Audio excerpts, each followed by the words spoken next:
Hello बच्चों, आज फिर से हम आ चुके हैं आपके लिए।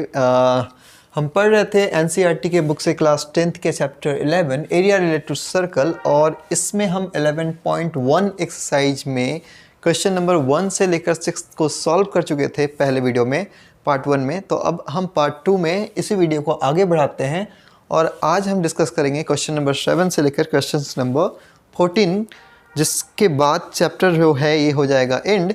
तो चलिए स्टार्ट करते हैं क्वेश्चन नंबर 7 से, जिसमें दिया हुआ है कि a code of circle of radius 12 centimetre substance an angle of 120 degree at the centre, find the area of the corresponding segment of the circle, use pi is equal to 3.14 and √3 is equal to 1.73। तो यहाँ पर एक circle आप देख सकते हो दिया हुआ है जिसका सेंटर O है। यहाँ पर एक सेक्टर सेंटर पे 120 डिग्री का एंगल बना रहा है। इस सर्कल की रेडियस 12 सेंटीमीटर दी गई है और हमें इस सेगमेंट का एरिया फाइंड करना है। तो बच्चों चलिए स्टार्ट करते हैं। देखिए क्वेश्चंस में सबसे पहले सेंट्रल एंगल थीटा की वैल्यू कितनी दी गई है, तो ये वैल्यू दी गई है 120 डिग्री और रेडियस R की वैल्यू दी हुई है 12 सेंटीमीटर और हमें फाइंड करना है सेगमेंट का एरिया। तो हमें पता है एरिया ऑफ सेगमेंट जो होता है, ठीक है, एरिया ऑफ सेगमेंट का फॉर्मूला हमने ऑलरेडी पढ़ा हुआ है। एरिया ऑफ सेगमेंट जो होता है वो होता है थीटा अपॉन में 360 degree pi r square minus half r square sine theta. तो चलिए हम यहाँ पर वैल्यू पुट करते हैं। थीटा की वैल्यू बच्चों क्या बताई गई है, 120 डिग्री। तो हम लिख देते हैं 120 अपॉन में 360 डिग्री। पाई की वैल्यू हमें लेनी है 3.14 और आर की वैल्यू रख दी 12, तो 12 का स्क्वायर माइनस हाफ इंटू 12 का स्क्वायर और साइन की वैल्यू लेनी है साइन 120। अब यहाँ पर एक प्रॉब्लम आएगी बच्चों आपको कि अब तक आपने साइन की जो वैल्यू पढ़ी है वो 0 से 90 तक के लिए पढ़ी है। साइन 120 की वैल्यू आपको निकालना नहीं आता। तो बच्चों साइन 120 की वैल्यू निकालने के लिए हमें एक फॉर्मूला यहाँ यूज करना पड़ेगा। हमें यहाँ पर एक चीज़ पता होना चाहिए, साइन 90 प्लस थीटा जो होता है वो कॉस थीटा के बराबर होता है। तो इसी चीज़ को अप्लाई करेंगे साइन 120 पे। तो साइन 120 को हम लिख सकते हैं 90 प्लस 30, यानी 120 को 90 के टर्म में हमने तोड़कर लिख दिया 90 प्लस 30। तो ये वैल्यू किसके बराबर हो जाएगी, कॉस 30 के बराबर। और कॉस 30 की वैल्यू आपको याद होगा ये क्या होता है, √3/2। तो चलिए अब इसको सॉल्व करते हैं। 0 से 0 को कैंसिल आउट करा दिया। 12 के टेबल में 1 बार में, 12 के टेबल में 3 बार में, यानी कि ये जो वैल्यू हो गई 1/3 इंटू 3.14 और ये हो गया 144, 12 का स्क्वायर, फिर हाफ इंटू 144 और साइन 120 की वैल्यू cos 30 के बराबर रखनी है, यानी कि √3/2। अब आपको क्या करना है, यहाँ से यहाँ तक एक टर्म है और यहाँ से यहाँ तक दूसरा टर्म है। आप क्या करोगे, जो कॉमन टर्म्स दिख रहे हैं है ना, जो कॉमन टर्म है उसको आप निकाल लीजिए, यानी 144 और 144 दोनों में है। हम इसे कॉमन आउट करके ब्रैकेट में जो वैल्यू बच रहा है उसको रख देते हैं। तो ये हो गया 3.14 अपॉन में 3 माइनस, और ये हो जाएगा √3 की वैल्यू हमें लेनी है 1.73/4। तो बच्चों ये वैल्यू हमारे पास आ गई। अब हम क्या करेंगे, 3.14 अपॉन में 3 जो वैल्यू आएगी है ना, डिवाइड करने के बाद वो होगी कितनी, 1.04666 ऐसा आता रहेगा। तो 1.047 रख लेंगे और 1.73 डिवाइडेड बाई 4 की वैल्यू जो होगी वो होगी 0.43। जब आप इसको डिवाइड करोगे तो 3 समथिंग आता रहेगा, है ना, हम अप्रोक्स वैल्यू ले रहे हैं। और अब 1.047 में से 0.43 को आपको माइनस करना है। तो माइनस करने के बाद जो वैल्यू आएगी वो आनी है कितनी, 0.617, जिसको अगर आप मल्टीप्लाई करोगे तो हमारे पास ये वैल्यू आएगी 88.8 सेंटीमीटर स्क्वायर। और ये बुक का जो आंसर है वो अप्रोक्स है 88.44 सेंटीमीटर स्क्वायर। तो लगभग ये वैल्यू है ना पॉइंट में ही वेरी कर रहा है। वहाँ पर क्या है 88.44 है और हमारा 88.88 आ रहा है। तो दोनों आंसर सही माना जाएगा, क्योंकि हमने कुछ वैल्यू क्या किया है यहाँ पर, नेगलेक्ट कर दिया है पॉइंट की वैल्यू को, जिसके कारण हमारा जो थोड़ा आंसर थोड़ा अलग आ रहा है ना, स्लाइटली थोड़ा अलग है। तो चलिए क्वेश्चन नंबर 7 हमने कर लिया है कंप्लीट। अब हम करते हैं तैयारी क्वेश्चन नंबर 8 की। तो बच्चों क्वेश्चन नंबर 8 पर डिस्कस करते हैं। क्वेश्चन नंबर 8 में दिया हुआ है a horse is tied to a peg at the one corner of square shaped grass field of 15 metre by means of a 5 metre long rope. जैसा कि पिक्चर बुक में अगर आप देखोगे 11.8 के पिक्चर में दिखाया गया कि घोड़ा बंधा पड़ा है कहाँ पर, एक स्क्वायर फील्ड के कॉर्नर पे बंधा हुआ है, ठीक है, जहाँ स्क्वायर फील्ड की साइड की वैल्यू 15 दी हुई है और रस्सी की जो लेंथ है, रॉप की जो लेंथ है वो कितनी है, 5 मीटर दी गई है। तो अब आपसे बोला गया है पहला कि the area of that part of the field in which the horse can graze, find करिए कि वो कितना एरिया है जो 5 मीटर की रस्सी से बंधे होने पर हॉर्स जो है वो ग्रेज कर सकता है। और दूसरा फाइंड करना है the increase in the grazing area the rope were 10 metre long instead of 5 metre use pi equal to 3.14। यानी कि अगर रस्सी की लेंथ को हम 5 से 10 कर दे तो कितना एरिया बढ़ जाएगा जिसमें हॉर्स कैन ग्रेज कर सकता है ना, आपको ये बताना है। तो चलिए, थीटा की वैल्यू दी है 90, आर की वैल्यू दी है 5 मीटर और चूंकि ये एक स्क्वायर फील्ड है यानी कि यहाँ पर जो एंगल बनेगा है ना, इस 5 मीटर की लेंथ की रस्सी से बंधे होने के कारण घोड़ा जितने एरिया पर ग्रेज करेगा है ना, उसका जो सेंट्रल एंगल होगा वो कितना होगा, 90 डिग्री होगा। तो थीटा इक्वल टू 90 हो गया और आर की वैल्यू हमें लेनी है फर्स्ट क्वेश्चंस के लिए है ना 5। तो चलिए हम निकालते हैं area that horse can graze, जितने एरिया को वो ग्रेज कर सकता है वो क्या होगा, ये होगा 1/4 पाई आर स्क्वायर। 1/4 पाई की जगह पे हमें लेना है 3.14 और आर की जगह पे रखना है 5।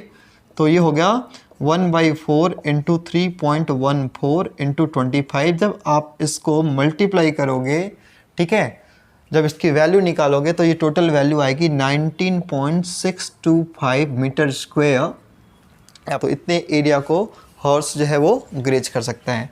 अब अगर रस्सी की लेंथ को बढ़ा दे तो हमें इंक्रीजिंग एरिया निकालना है ना। दूसरे वाले में हमें क्या चाहिए कि एरिया कितना इंक्रीज करेगा अगर रस्सी की लेंथ को 5 से क्या कर दिया जाए, 10 कर दिया जाए। तो इंक्रीजिंग एरिया जो होगा वो फाइंड करना है। तो वो क्या होगा, यहाँ पर हम देख सकते हैं 2 क्वाड्रेंट हो गया, एक रेडियस 10 पर हमें लेना है और दूसरे को रेडियस 5 पर हमें लेना है। तो हम कर सकते हैं है ना, एरिया ऑफ क्वाड्रेंट 1 जो रेडियस 10 के बेस पे होगा और दूसरा एरिया ऑफ क्वाड्रेंट 2 जो रेडियस 5 के बेस पे होगा। तो हम इसको लिख सकते हैं 1/4 पाई 10 का स्क्वायर माइनस 1/4 पाई 5 का स्क्वायर। इसको अगर हम सॉल्व करेंगे तो होगा 1/4 पाई की वैल्यू हो गई 3.14 इंटू 100 माइनस 1/4 पाई की वैल्यू 3.14 इंटू 25। चलिए इसको सॉल्व कर लेते हैं। तो जब इसको आप मल्टीप्लाई करोगे तो इसकी जो वैल्यू आएगी वो आएगी 78.5 माइनस करोगे आप तो इसकी वैल्यू तो हमने ऑलरेडी निकाली थी, यहाँ पर वो आई थी 19.625 मीटर स्क्वायर। और इसमें से इसको माइनस करोगे तो ये जो वैल्यू आएगी वो आएगी 58.875 मीटर स्क्वायर। तो हम देख सकते हैं कि इतने एरिया में क्या होगा, इंक्रीमेंट हो जाएगा हॉर्स के ग्रेजिंग में, ठीक है। तो इस तरीके से हमने क्वेश्चन नंबर 8 को भी कर लिया है कंप्लीट। तो बच्चों आइए क्वेश्चन नंबर 9 पर डिस्कशन किया जाए। क्या दिया हुआ है कि a brooch is made with the silver wire in the form of circles with diameter 35 mm. The wire is also used in making 5 diameter which divide the circle into 10 equal sector as shown in figure। जैसा कि आप book के figure में देख सकते हो, यहाँ पर एक ब्रोच को बनाया गया है सिल्वर वायर से, ठीक है, जिसमें डायमीटर जो बताई गई है उस सर्कुलर ब्रोच की वो 35 mm है। और इस वायर को है ना, इस वायर में 5 डायमीटर लगाए गए हैं और साथ में ये जो सरकमफेरेंस है वो भी उस सिल्वर वायर से ही यूज करके बनाया गया है। और ये जो डायमीटर है इस ब्रश को 10 इक्वल सेक्टर्स में डिवाइड कर रहे हैं। तो आपसे 2 चीज़ें फाइंड करने के लिए बोली गई है। फर्स्ट फाइंड करना है आपको total length of the silver wire used और दूसरा द एरिया ऑफ इस सेक्टर ऑफ ब्रोच, ठीक है। तो चलिए हम स्टार्ट करते हैं। फर्स्ट ऑफ ऑल हमारे पास क्वेश्चन नंबर 1 को सॉल्व करते हैं। हमें टोटल सिल्वर वायर का लेंथ निकालना है। तो यहाँ पर जो डायमीटर D दिया हुआ है वो कितना दिया हुआ है, 35 mm दिया हुआ है, और हमें चाहिए लेंथ ऑफ सिल्वर वायर चाहिए। लेंथ ऑफ सिल्वर वायर की लेंथ बताइए क्या होगी। तो देखिए सिल्वर वायर की जो लेंथ होगी वो सरकमफेरेंस के बराबर होगी और साथ में 5 डायमीटर के सम के बराबर होगी। तो सरकमफेरेंस क्या होता है, अगर डायमीटर दिया रहे तो पाई डी, और अगर 5 डायमीटर हो गया 5 इंटू डी। एक डी की वैल्यू 35 है तो हम रख देते हैं 22/7 इंटू 35 प्लस 5 इंटू 35 मल्टीप्लाई करते हैं। पहले इसको कैंसिल आउट करा देते हैं। ये कटेगा कितने बार में, 5 बार में, तो ये हो गया 110, और इसको मल्टीप्लाई कराएंगे 5 5 35 3 कैरी 2 कैरी और 5 3 15 175, दोनों को ऐड करेंगे 110 प्लस 175, तो हमारी जो वैल्यू आएगी वो आएगी 285 mm। ठीक है, तो हमने लेंथ ऑफ सिल्वर वायर निकाल लिया। अब सेकंड जो हमें निकालना है वो हमें एरिया ऑफ इस सेक्टर निकालना है। चूँकि यहाँ पर जो डायमीटर्स हैं वो पूरे ब्रोच को यानी पूरे सर्कल को 10 इक्वल पार्ट में डिवाइड कर रहे हैं, तो हर एक पार्ट का जो सेंट्रल एंगल होगा वो कितना होगा, 360 डिग्री बाई 10 यानी कितना, 36 डिग्री। ठीक है, यानी यहाँ पर थीटा की जो वैल्यू आएगी वो कितनी आएगी, 360 अपॉन में 10 यानी कितनी आ गई, 36 डिग्री। और अब हमें चाहिए क्या चाहिए, हमें चाहिए area of each sector. Area of each sector, हर एक सेक्टर का एरिया फाइंड करना है। तो ये होगा थीटा अपॉन में 360 degree pi r square. Theta की वैल्यू है 36 अपॉन में 360, और पाई की वैल्यू हमें कितनी लेनी है, 22/7 लेनी है, चूँकि यहाँ पर कुछ बोला नहीं गया है। और आर की जो वैल्यू है वो कितनी होगी, वो होगी चूँकि ये 35 डायमीटर था तो 35/2 रेडियस हो जाएगा, तो 35/2 का स्क्वायर। ठीक है, तो आइए अब इसको सॉल्व भी कर लेते हैं। ये गया 10 बार में कैंसिल आउट, तो हम इसको लिख सकते हैं 1/10 इंटू 22/7 इंटू 35/2 इंटू 35/2। चलिए कैंसिल आउट कराते हैं। 7 के टेबल में 5 बार में, 2 के टेबल में ये कट गया 11 बार में। अब नहीं कट सकता तो हम इसको लिखेंगे 11 इंटू 5, सॉरी अभी अपने पास एक और काटने के लिए 5 से हम कटा सकते हैं इसको। 5 1 जा 5, 5 2 जा 10, और अब नहीं कर सकता तो अब जो हमारे पास जो वैल्यू आएगी वो आएगी 11 इंटू 35 अपॉन में 2 2 जा 4। तो 11 इंटू 35 इंटू कर लेते हैं, 35 इंटू 11 क्या आएगा, 35, और ये हो गया 35 यानी क्या, 385। तो हम लिख सकते हैं 385/4 सेंटीमीटर स्क्वायर, और यही हमारे, सॉरी सेंटीमीटर नहीं होगा, ये mm स्क्वायर होगा, और यही हमारा क्या है, आंसर भी है। तो इस तरीके से हमने क्वेश्चन नंबर 9 को भी हमने यहाँ पर पूरा कर लिया है।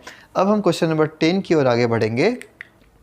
तो बच्चों क्वेश्चन नंबर 10 पर हम देखते हैं यहाँ क्या दिया हुआ है।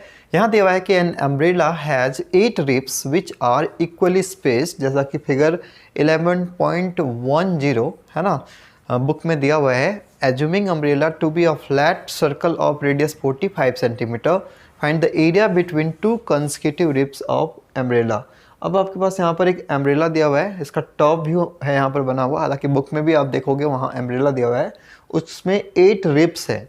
ठीक है, तो ये जो 8 रिप्स जो हैं पूरे सर्कल को, ठीक है, 8 पार्ट में डिवाइड कर रहे हैं।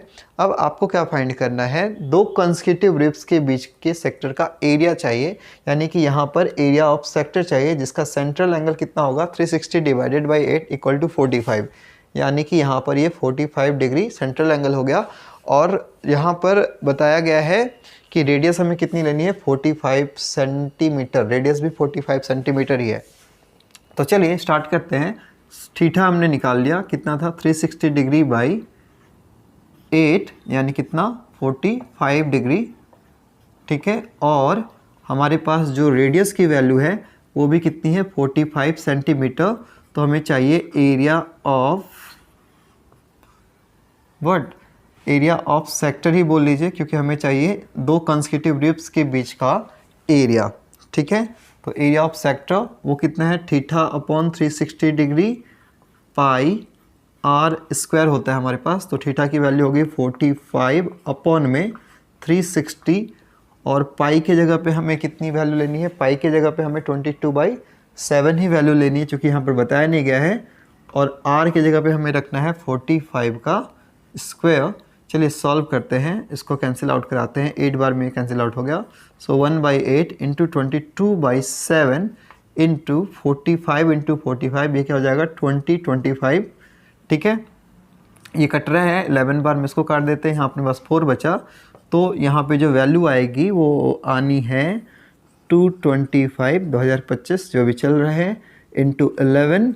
ठीक है, तो ये कितना हो गया 5202 और फिर 5202 5722, तो ये आ गया 22,275 अपॉन में 28 सेंटीमीटर स्क्वायर, जो एनसीईआरटी बुक में राइट आंसर भी है। तो इस तरीके से हमने क्वेश्चन नंबर 10 को भी कर लिया है कंप्लीट। तो बच्चों यहाँ पर क्वेश्चन नंबर 11 पर ध्यान दीजिए, यहाँ पर क्या बोला गया है, अ कार हैज़ 2 वाइपर्स, एक कार में 2 वाइपर्स लगे हैं विच डू नॉट ओवरलैप, जो ओवरलैप नहीं कर रहे हैं। Each wiper has a blade of 25 centimetre, हर एक वाइपर में जो ब्लेड की लेंथ है वो 25 सेंटीमीटर है। Sweeping through an angle of 115 degree, और ये क्या कर रहे हैं, स्वीप कर रहे हैं। ठीक है, एरिया को स्वीप कर रहे हैं कितने एंगल पे, 115 डिग्री के एंगल पे। Find the total area clean at each sweep of the blades, आपको बताना है टोटल एरिया कितना होगा इच स्वीप ऑफ ब्लेड्स पे। ठीक है, तो चलिए बच्चों यहाँ पर दोनों वाइपर्स को अगर आप ध्यान से देखोगे तो दोनों सेम ही है ना, जितना एरिया ये स्वीप करेगा उतना ही एरिया ये भी स्वीप करेगा। यानी कि अगर आप एक सेक्टर का एरिया निकाल कर उसको 2 से मल्टीप्लाई कर दोगे तो टोटल स्वेप्ट एरिया हमारा निकल जाएगा। तो चलिए स्टार्ट करते हैं। हमारे पास थीटा कितना दिया हुआ है 115 डिग्री, थीटा की वैल्यू 115 डिग्री दी हुई है, और रेडियस की जो वैल्यू है वो 25 सेंटीमीटर दिया हुआ है। हमें area swept by both blades चाहिए, दोनों ब्लेड्स कितना एरिया स्वेप्ट करें हमें वो निकालना है। तो बच्चों यहाँ पर एरिया ऑफ सेक्टर निकाल लेते हैं और उसको 2 से मल्टीप्लाई भी कर देते हैं। तो पहले 2 से मल्टीप्लाई कर दिया, और एरिया ऑफ सेक्टर क्या होगा, थीटा अपॉन में 360 degree pi r square, value put कर देते हैं, ये हो गया 2, थीटा की वैल्यू है 115 अपॉन में 360 डिग्री। ठीक है, और मल्टीप्लाइड बाई पाई की जो वैल्यू लेनी है हमें 22/7 ही लेनी है, क्योंकि क्वेश्चन में कुछ नहीं कहा गया है ऐसा क्या लेना है, तो हम अपने मन से जब भी लेंगे तो 22/7 ही लेंगे। ठीक है, और r की वैल्यू रखनी है 25 का स्क्वायर। सॉल्व कर लेते हैं, 2 से इसको कैंसिल आउट करा लेते हैं, 5 के टेबल में 2 बार में और 3 बार में, 5 के टेबल में 7 बार में और 2 बार में 72 बार में। अब सबको मल्टीप्लाई करते हैं, 23/72, 22/7 इंटू 25 इंटू 25। अब इसको हम सॉल्व करते हैं तो कितना आएगा, पहले कैंसिल आउट होता है तो करा भी देते हैं, 11 बार में ये कैंसिल आउट हो गया 2 के टेबल में, ये 36 बार में, और इस 2 से इसको आप डिवाइड करिए 18 आ जाएगा। तो आंसर आएगा 23 इंटू 11 इंटू 625/18, 18 इंटू 7। ठीक है, तो अब चलिए इसको मल्टीप्लाई करके देखते कितना आएगा। तो हमारे पास है 23 इंटू 11 यानी हो गया 32, और ये भी 23 यानी 253 आ गया यहाँ पे, और 253 को हम 625 से मल्टीप्लाई करा के देख लेते हैं। तो जब हम इसको मल्टीप्लाई कराएंगे है ना, 23 इंटू 11 253 इंटू 625, तो जो हमारी वैल्यू आएगी ये आएगी कितनी 158,125 अपॉन में 18 इंटू 7 हो गया 126 सेंटीमीटर स्क्वायर, और यही हमारा क्या है राइट आंसर है ना एनसीईआरटी बुक से। तो इस तरीके से हमने क्वेश्चन नंबर 11 को भी कंप्लीट कर लिया है। आइए क्वेश्चन नंबर 12 पे डिस्कस कर लेते हैं। अब हम क्वेश्चन नंबर 12 पे ध्यान देते हैं। यहाँ पर दिया हुआ है a one ships for under water rocks A lighthouse spread a red colored light over a sector of angle 80 degree to a distance of 16.5 kilometer. Find the area of the sea over which the ships are warned. बोला जा रहा है कि warn करने के लिए, ship को warn करने के लिए किससे? अंडर वाटर रॉक्स से, है ना, पानी के अंदर जो चट्टान होते हैं उससे वार्न करने के लिए एक लाइट हाउस स्प्रेड कर रही है एक red colour light over a sector of angle 80 degree, है ना। ये मान लो लाइट हाउस है और लाइट हाउस जो है वो कितना 80 डिग्री के एंगल पे, है ना, एक रेड लाइट को स्प्रेड कर रही है समुद्र पे ताकि शिप को वार्न किया जा सके अंडर वाटर, ठीक है, रॉक से बचाने के लिए। और यहाँ पर जो डिस्टेंस है, लाइट जो डिस्टेंस कवर कर सकती है वो है 16.5 किलोमीटर। तो हमसे कहा जा रहा है कि उस एरिया को फाइंड करो जहाँ तक ये लाइट जो है, लाइट हाउस जो है, शिप को वार्न कर सकती है। यानी कि इनडायरेक्टली हमें सेक्टर ही फाइंड करना है और इस सेक्टर का जो सेंट्रल एंगल थीटा है वो कितना दिया हुआ है 80 डिग्री और जो रेडियस आर की वैल्यू है वो है 16.5 किलोमीटर, ठीक है।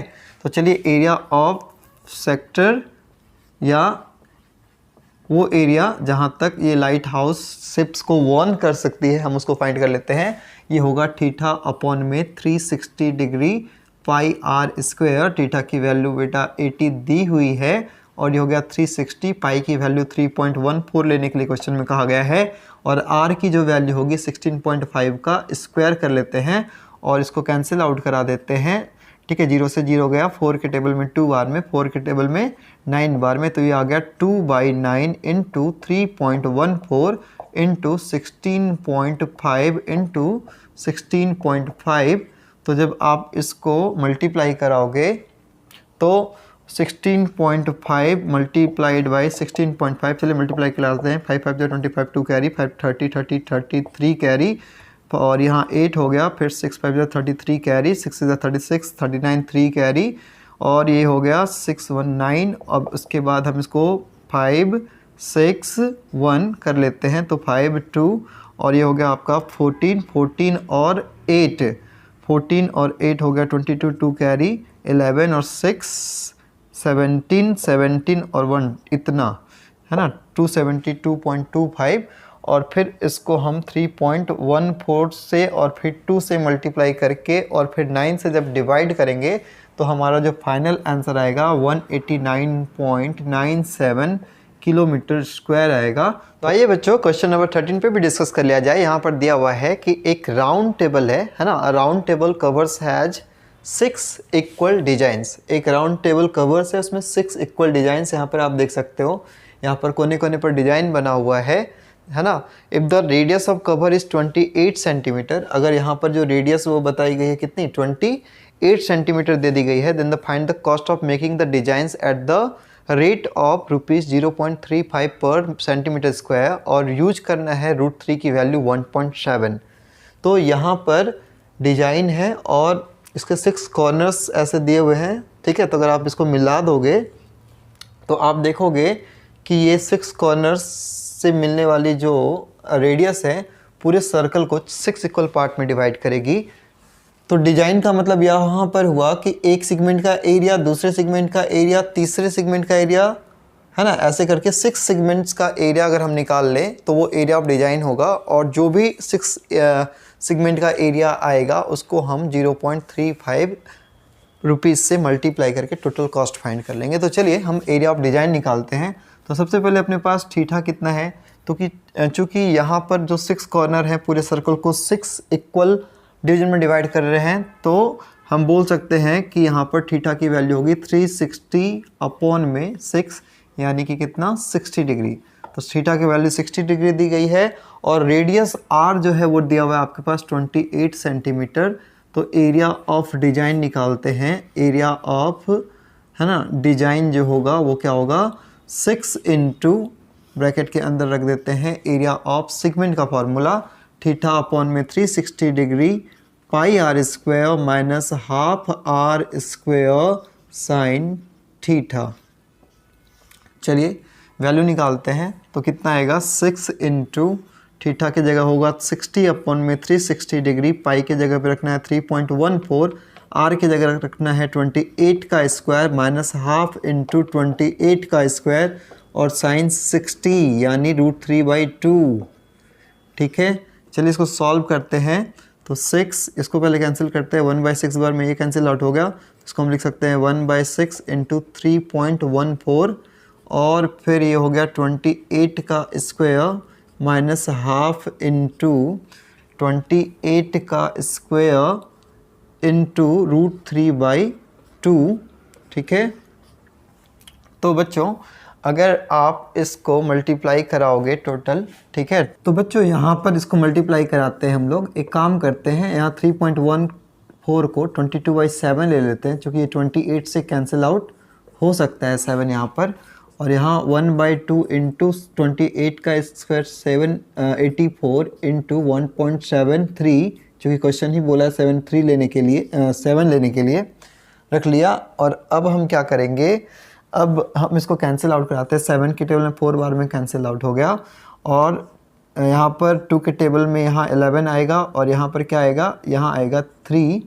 ठीक है, चलिए अब हम इसको सॉल्व कर लेते हैं। सॉल्व करते हैं तो क्या होगा, 6 मल्टीप्लाइड बाई, यहाँ पर अगर आप इसको मल्टीप्लाई कराओगे 11 इंटू 4 44, 44 इंटू 28, तो ये आएगा 1232/3 माइनस, अब यहाँ पर अगर हम इसको सॉल्व करेंगे, ठीक है, तो इसको कैंसिल आउट ही करा देते हैं। कितने बार में कैंसिल आउट होगा, 3 बार में, 9 बार में और 2 बार में। 392 इंटू 1.7 को अगर आप मल्टीप्लाई कराओगे, ठीक है, और एक बार 2 से और कैंसिल आउट करा देते हैं, तो 2 से कैंसिल आउट कराएंगे तो फिर 1 बार में, 9 बार में 18 और 6 बार में 196 इंटू 1.7 को अगर मल्टीप्लाई कराओगे तो 333.2 आएगा ये वैल्यू।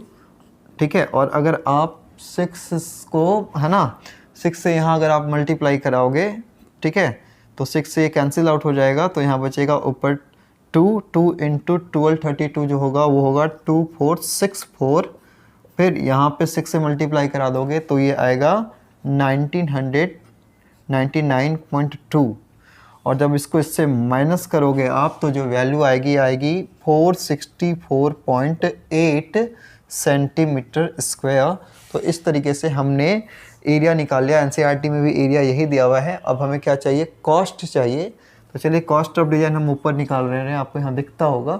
तो कॉस्ट ऑफ डिज़ाइन जो आएगा, ठीक है, कॉस्ट ऑफ डिज़ाइन निकालने के लिए जो एरिया हमारा आया है 464.8 इंटू मल्टीप्लाई कर दीजिए इसको, कितना दिया हुआ था हमारे पास 0.35 रुपीज़ से मल्टीप्लाई कर दीजिए, तो ये जो वैल्यू आएगा आंसर में वो कितना आएगा, वो जो आंसर वैल्यू आएगा आपका 162.68 रुपीज़। ये आपका राइट आंसर है, और एनसीईआरटी की बुक में भी यही आंसर दिया हुआ है।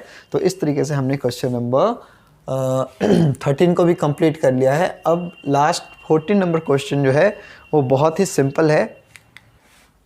तो प्यारे बच्चों, अब हम क्वेश्चन नंबर 14 पे डिस्कस करेंगे, जो इस एक्सरसाइज का लास्ट क्वेश्चन है, यानी कि इस एक्सरसाइज के लिए हम अंतिम पड़ाव पर आ चुके हैं।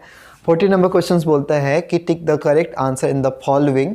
Area of sector of angle P of circle with radius R।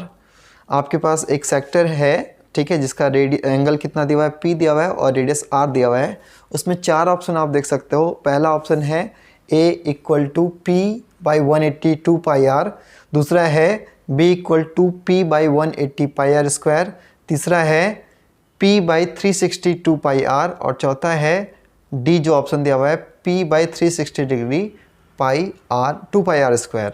तो इन सब ऑप्शन को देख करके आपको पहले ही पता है कि एरिया ऑफ सेक्टर क्या होता है। एरिया ऑफ सेक्टर जो होता है वो होता है थीटा। तो थीटा तो यहाँ पर P लेना है, θ/360 डिग्री πr² होता है। अब इन सारे ऑप्शंस में अगर आप देखोगे तो पहला तो हो नहीं सकता, 2πr दिया हुआ नहीं हो सकता। दूसरा 180 πr² हो नहीं सकता, P/180। तीसरा देखो P/360 डिग्री 2πr भी नहीं हो सकता। चौथे में देखो तो वो क्या दिया हुआ है, P/720 इंटू 2πr, यानी कि यहाँ पर बस वो 2 लगाया हुआ है और इस जगह पे उसने क्या कर रखा है 720। अगर आप इसको कैंसिल आउट करोगे तो 360 आएगा। तो जो डी ऑप्शन है ना वो राइट आंसर होगा। और इसके साथ हम इस वीडियो को यहीं स्टॉप करेंगे। तो इस तरीके से बच्चों हमने chapter 11 area related to circle को एंड कर दिया है ना। सेकंड पार्ट के वीडियो को भी अब हम यहाँ क्लोज करेंगे। अगर आपको वीडियो अच्छा लगा है तो लाइक करिए, शेयर करिए, चैनल को सब्सक्राइब करिए। हम फिर आपसे मिलते हैं नेक्स्ट वीडियो में नेक्स्ट चैप्टर के साथ। तब तक के लिए टाटा बाय बाय।